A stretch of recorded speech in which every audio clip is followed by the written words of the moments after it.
Assalamualaikum warahmatullahi wabarakatuh. Kembali lagi dengan channel ini, Sarjana Kimia. Nah, kali ini kita akan membahas materi yang cukup sulit nih, tentang termodinamika.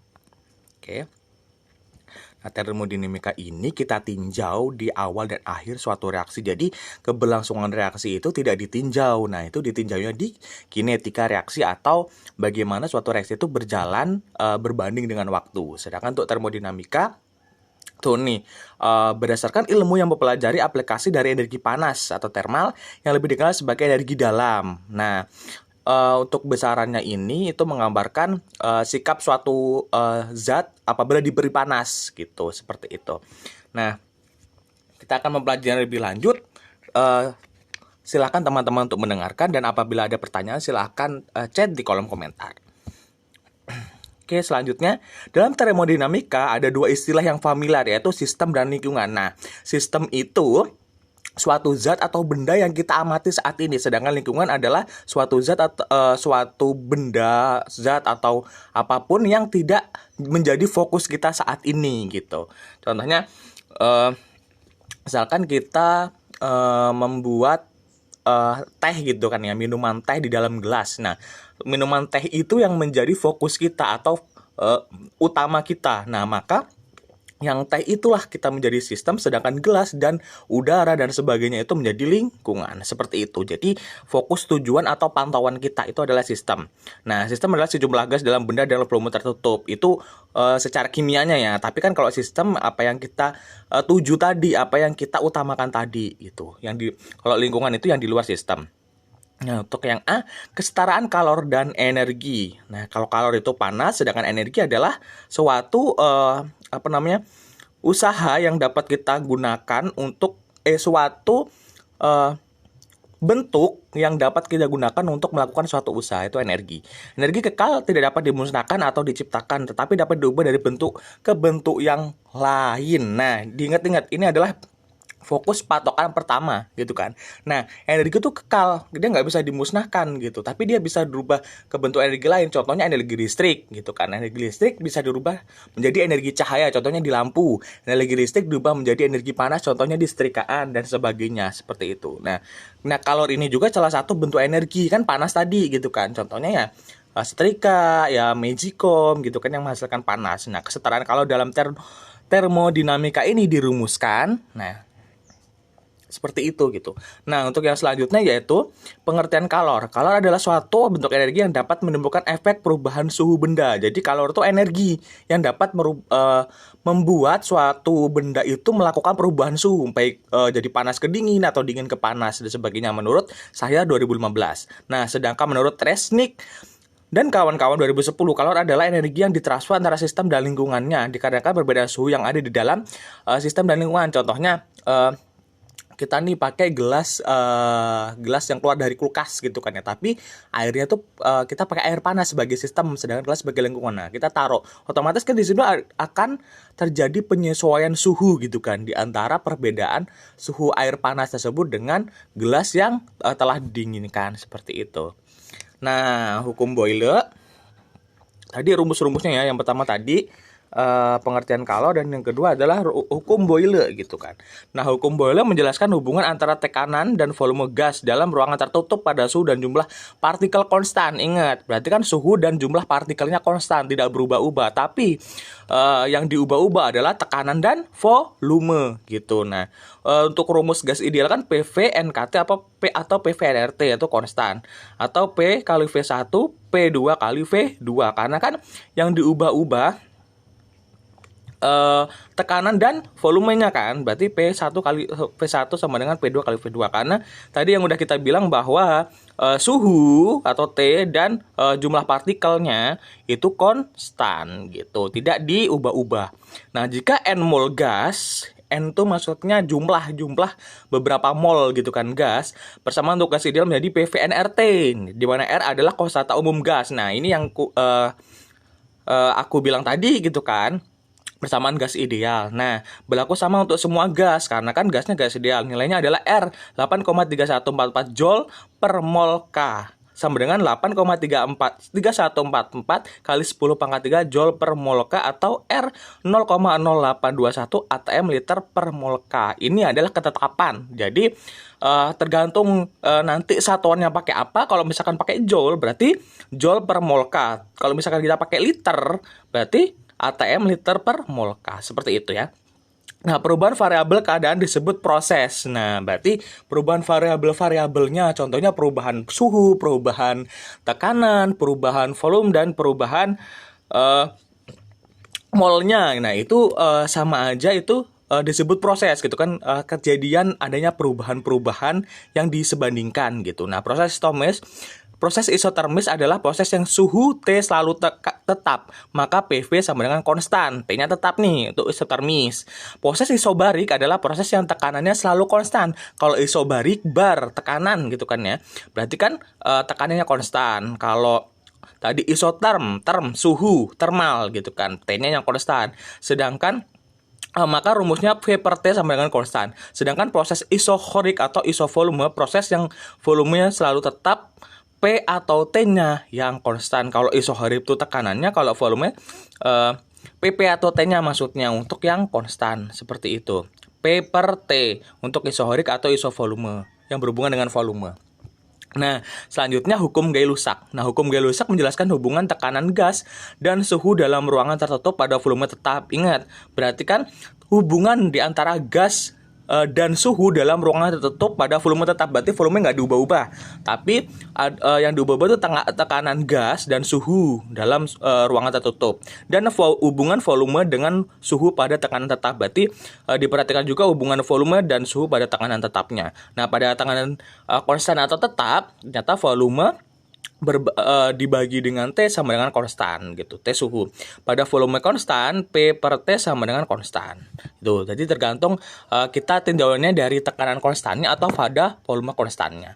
Oke, gas yang dipengaruhi oleh usaha dari lingkungannya. Nah, gas itu dipengaruhi berarti otomatis gas itu bisa kita sebut sebagai sistemnya gitu yang dipengaruhi usaha oleh lingkungannya. Nah, gaya sebesar F nih, F itu ibaratnya benda gitu, ibaratnya gaya yang berasal dari benda gitu, yang diperlukan oleh piston. Nah, piston yang mempunyai luas penampang A untuk menekan gas di dalam ruangan tertutup. Berarti kan ditekan nih oleh piston di dalam ruangan tertutup itu. Rumusnya F sama dengan P kali A. P itu tekanan, A luas penampang. Nah, berdasarkan usaha yang dilakukan oleh gas adalah W sama dengan PA H2-H1.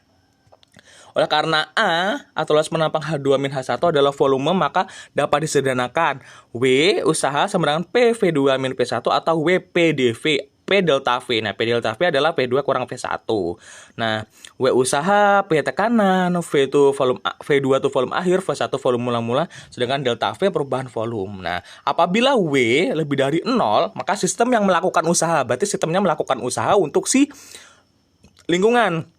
Tapi kalau misalkan si W kurang dari 0, sistem menerima usaha dari lingkungan. Berarti yang berusaha itu yang lingkungannya, yang sistemnya menerima gitu. Atau V2, kalau misalkan W lebih dari 0, maka V2 lebih dari V1. Kalau W kurang dari 0, maka V2 kurang dari V1. Nah, pengaruh energi dalam dan usaha luar termodinamika. Nah, energi dalam ini apa sih? Nah, energi dalam dapat ditinjau sebagai jumlah keseluruhan energi kinetik dan potensial yang terkandung dan dimiliki oleh partikel-partikel di dalam gas tersebut dalam skala mikroskopik. Jadi, energi dalam itu gabungan antara energi kinetik dan energi potensial gitu loh, yang tergabung di dalam suatu skala partikel gas gitu. Dan energi dalam gas sebanding dengan suhu mutlak gas. Berarti suhu mutlak gasnya berapa, itu energi dalamnya tuh sebanding gitu dari energi kinetik dan potensialnya. Oleh karena itu perubahan suhu gas akan menyebabkan perubahan energi dalam gas. Nah, berarti di sini sampai sini mudeng kan? Berarti kalau misalkan kita merubah suhu, maka akan menyebabkan perubahan energi atau kebutuhan energi di dalam gas tersebut. Secara matematis, perubahan energi dalam dapat dapat dinyatakan menjadi dua, pada gas monoatomik atau tunggal dan gas diatomik atau gas ganda atau dua. Monoatomik contohnya gas klorin, kalau contohnya lagi helium, sedangkan untuk gas diatomik contohnya O2 gitu. Nah, gas monoatomik delta U energi dalam sama dengan 3/2 NR delta T. Nah, R delta T itu kan tadi suhu gitu kan. Berarti bergantung pada perubahan suhu. Untuk gas diatomik berarti 5/2 NR delta T, di mana delta U adalah perubahan energi dalam, N adalah jumlah mol gas, R adalah konstanta umum yang tadi 8,31 Jmol -1 K-1, dan delta D adalah perubahan suhu gas dalam Kelvin. Seperti itu. Nah, dapat kita lihat kan? Dapat kita seperti itu. Jadi 3/2 dan 5/2. Nah, usaha luar tadi kan energi dalam, sekarang usaha luar. Usaha luar dilakukan oleh sistem, berarti sistem yang melakukan. Jika kalau ditambahkan atau dipanaskan nih, atau kalau dikurangnya atau didinginkan suatu sistem terhadap sistem, maka kalor diterapkan pada gas yang menyebabkan perubahan volume gas. Usaha luar akan dilakukan oleh gas tersebut. Nah, kalau misalkan kalor diterapkan pada gas yang menyebabkan perubahan volume, berarti volume berubah nih, diterapkan pada suatu gas. Maka usaha luar akan dilakukan oleh gas tersebut. Berarti dia akan melakukan usaha luar pada saat kalor diterapkan pada gas yang menyebabkan perubahan volumenya. Usaha yang dilakukan oleh gas ketika volume berubah dari volume awal menjadi volume akhir, V1 menjadi V2, pada tekanan konstan atau P dinyatakan sebagai hasil kali tekanan dengan perubahan volumenya. Berarti dikali nih. Nah, kan W usaha luar, berarti kan P tekanan dikali delta V, perubahan volumenya tadi kan akan menyebabkan si W tadi. Maka P V2 min P1. Nah, hukum-hukum termodinamika. Nah, untuk sekarang ini saya akan menjelaskan sampai hukum ke 1 termodinamika. Nah, untuk video selanjutnya saya akan menjelaskan hukum kedua termodinamika. Selang lebih jelasnya agar semakin paham nih teman-teman, oke? Nah, hukum-hukum termodinamika. Yang pertama hukum ke-0. Ingat ada hukum ke-0, nggak langsung 1 gitu kan ya. Hukum ke-0. Jika dua sistem dalam keadaan setimbang nih dengan sistem ketiga, berarti kalau misalkan dua sistem dalam keadaan setimbang ya entah volumenya sama, ya suhunya sama, tekanannya sama dan sebagainya, itu harus setimbang atau sama. Dengan sistem ketiga, maka ketiga sistem saling setimbang satu dengan lainnya gitu. Berarti dua sistem dalam keadaan setimbang dengan sistem ketiga, berarti misalkan ada dua nih, atau bisa disebut bisa menyeimbangkan atau awalnya setimbang atau bisa menyeimbangkan. Contohnya ada 2 gelas panas gitu ya. Ada 2 gelas panas nih. 2 gelas panas atau 2 air panas gitu. Gitu kan. Nah, didekatkan pada sistem ketiga yang tidak memiliki panas, otomatis kan panasnya akan nyebar kan. Nah, dari kedua panas itu akan nyebar, yang di tengah-tengah ini atau sistem ketiga ini akan merasakan panas juga, sehingga suhu ketiga dari gelas tersebut atau air tersebut lama-kelamaan akan menjadi sama walaupun tidak dijadikan dalam satu sistem. Seperti itu. Jadi seperti ada transfer energi seperti itu. Sedangkan untuk hukum 1 termodinamika, untuk setiap proses apabila kalor Q diberikan kepada sistem dan sistem melakukan usaha, apabila kalor nih diberikan pada sistem gitu kan, sistem melakukan usaha, maka akan terjadi perubahan energi dalam delta U Q min W. Berarti kalornya dikurang sama usahanya untuk mendapatkan delta U. Itu hukum 1. Penjelasan ini dapat ditulis sebagai berikut. Delta Q sama dengan delta W plus delta U. Karena kan tadi kebalikannya. Nah, kalau kita mencari delta U maka Q min W. Sedangkan kalau kita nyari Q delta W plus delta U. Keterangan jumlah kalor dQ, usaha atau kerja dW, tenaga dalam atau energi dalam maksudnya ya, itu dU. Jika energi kalor mengalir dalam sistem, maka energi kalor akan diterima sistem untuk mengubah energi di dalamnya dan atau melakukan usaha terhadap lingkungannya. Nah, jika energi kalor mengalir dalam satu sistem, maka akan terjadi juga perubahan W dan perubahan delta U-nya. Seperti itu.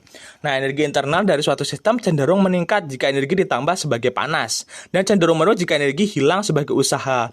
Berarti energi dalam cenderung meningkat delta U-nya jika Q-nya ditambah menjadi panas suhunya, tapi cenderung menurun jika energi hilang sebagai usaha. Jika digunakan sebagai usaha gitu, maka W-nya yang akan jika W-nya digunakan gitu kan menghasilkan W, maka si energi dalamnya atau internalnya akan hilang. Nah, itu berdasarkan Halliday.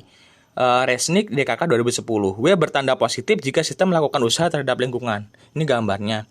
Nah, W bertanda negatif jika sistem menerima usaha dari lingkungan. Q bertanda positif jika sistem menerima kalor dari lingkungan. Dan Q bertanda negatif jika sistem melepas kalor dari lingkungan. Seperti itu jadi. beberapa kasus pada hukum satu termodinamika adanya yang pertama proses adiabatik. Proses adiabatik adalah satu proses yang terjadi sangat cepat dan terjadi dalam suatu sistem yang terisolasi. Nah, terisolasi berarti kan dia benar-benar tertutup nih, tidak ada transfer energi, panas dan sebagainya. Berarti kan di dalam suatu sistem yang benar-benar tertutup gitu. Nah, dengan mengasumsikan Q sama dengan 0, berarti kalornya 0, berarti nggak ada perubahan panas. Maka delta U sama dengan min W gitu kan. Berapa besar delta U maka akan digunakan sebagai W atau usahanya gitu. Nah, yang kedua proses volume konstan. Jika volume sistemnya nih dipertahankan konstan, berarti volumenya konstan, nggak akan berkurang, nggak akan bertambah gitu kan. Sistem itu tidak dapat melakukan usaha, Dan jika kita memberi nilai W sama dengan 0, maka akan menghasilkan delta U internal atau energi dalamnya sama dengan Q, karena kan tadi volumenya dihitung konstan gitu kan, maka nilai W-nya dianggap saja dengan 0. Nah, yang C, proses siklus ada proses-proses di mana terjadi ketika beberapa perubahan tertentu dari panas dan usaha, maka sistem akan kembali ke kondisi awal gitu jika ada perubahan-perubahan tertentu. Dalam hal ini tidak ada variabel intrinsik dalam sistem termasuk energi internal yang mungkin dapat berubah dengan memberi nilai Q sama dengan W, berarti delta internalnya itu tidak akan berubah-ubah gitu kan saat kembali ke awal, sistem kembali ke awal gitu, tidak ada perubahan, maka Q sama dengan W. Nah, yang D, ekspansi bebas. Ini adalah proses adiabatik di mana tidak ada perpindahan panas terjadi antara sistem dan lingkungan dan tidak ada usaha yang dilakukan pada sistem. Berarti kalau nggak ada dilakukan usaha, terus nggak ada panas, udah didiemin aja sistemnya, ya udah, maka delta U sama dengan 0 gitu. Karena energi dalamnya nggak ada, karena kan nggak ada usaha yang dilakukan dan nggak ada kalor yang diberikan atau diambil gitu. Tabel 1, ketentuan hukum pertama termodinamika 4 kasus khusus. Jadi yang prosesnya adiabatik Q sama dengan 0, delta U internal sama dengan min W, volume konstan W sama dengan 0, delta U internal sama dengan Q. Siklus tertutup atau terisolasi tadi yang delta U internal sama dengan 0, Q sama dengan W. Nah, ekspansi bebas yang tadi yang benar-benar nggak ada perubahan apapun, Q sama dengan W sama 0, delta U internal sama dengan 0. Nah, mungkin video ini sampai sini dulu. Mohon maaf jika ada kesalahan. Jangan lupa like, share, and subscribe supaya aku semangat untuk membuat video-video ini.